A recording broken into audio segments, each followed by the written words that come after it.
Are you awake? I thought I heard you get up. Yeah, I'm awake. Sorry, I just can't sleep. Are you thinking about him? Yeah, a bit.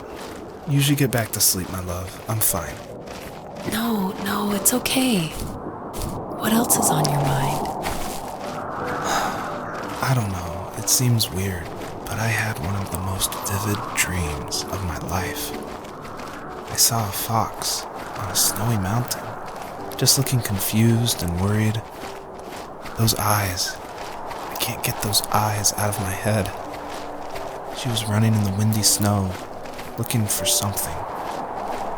Do you think it has to do with you and what's been going on? I don't know. It was just a dream, Rachel. They're not meant to make sense. A lot's happened the past couple days, that's all. Well, if you're not going to sleep anyway, you should tell me. I want to hear. All right. So, not far from her home, she followed that path to something unexpected. She couldn't stay, though. She had to find her other 2 children. So she took that path. She followed it towards something ancient. Something with answers.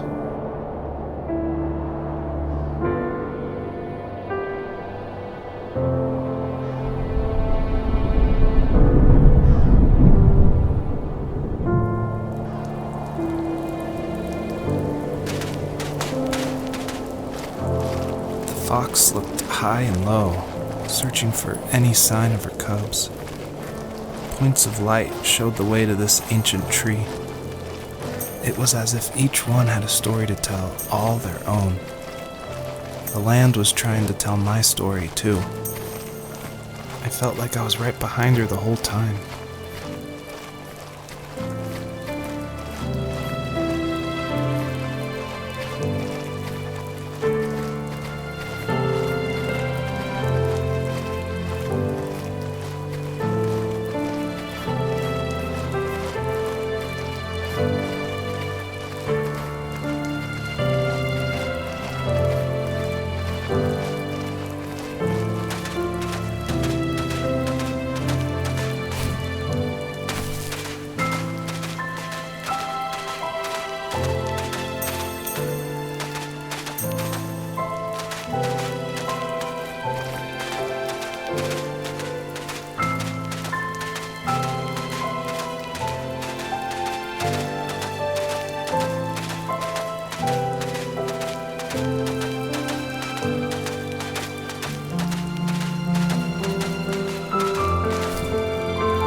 Wasn't he like a lumberjack?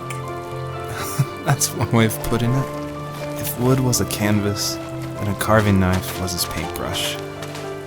Even after working a 50-hour week, even after his hands were more splinters than skin, he would bring home the nicest piece of Alaskan weeping cedar and make me toys. That wooden train was the first toy I can remember, and I loved it. I just knew from a young age I was going to be a lumberjack, like my father.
kids would leave me alone, but somehow they could tell I was different. They made fun of how far away I lived. They called my dad a sourdough. I was a blabbermouth as a kid, telling my dad stories I made up for hours. But after that show and tell, I didn't tell him much anymore. He didn't know exactly what was wrong, but his best guess was that the toys he carved weren't cool enough. He carved me a tank and tried to tell me what it was like to be in a real tank as a serviceman. I didn't know your dad was in the military. Yeah, in the army. The sad thing is that I'd pretty much forgotten until just now. There's so much I still don't know about him. I'm sorry. He knows how much you love him. You're going to see him again soon and have some closure, I'm sure.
I asked myself, why talk to anybody anyway? Why bother when I'm happy by myself? I started drawing a lot, mostly animals I saw in the woods by my home. I then imagined designing my own hideouts with things like TVs and pantries full of chips and cookies. I think that idea of leaving home and drawing blueprints started my career. I found a lot of solace in that. I'm not surprised, but I did the same thing, you know? There's something special about having a place to call your own. And now look at us. Well, if you count renting in an overpriced city. It's as close as we can get for now.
As a kid, did you ever do show and tell in your class? Yeah, I think I only did it once, when I was in the 4th grade. You know how my life was around then. I wanted to show my class what helped pass the time and distracted me, so I brought a dozen paper cranes I had made. I think I told everyone how badly I wanted to be a bird and fly, embarrassingly enough. Don't be embarrassed. Every kid wants to fly. For me, it was another toy from my dad, a wooden boat. I remember guarding it so carefully in my hands as I walked into class. When I sat down, a group of boys immediately made fun of it. They asked which trash can I found it in, or why an ugly log was my favorite toy. When I got up, I didn't even want to tell them my dad had carved it. I said it was a joke gift my friend had given me. Kids can be so cruel. Some of them are. I shouldn't have let them get to me, but it did. It's amazing we bounced back at all.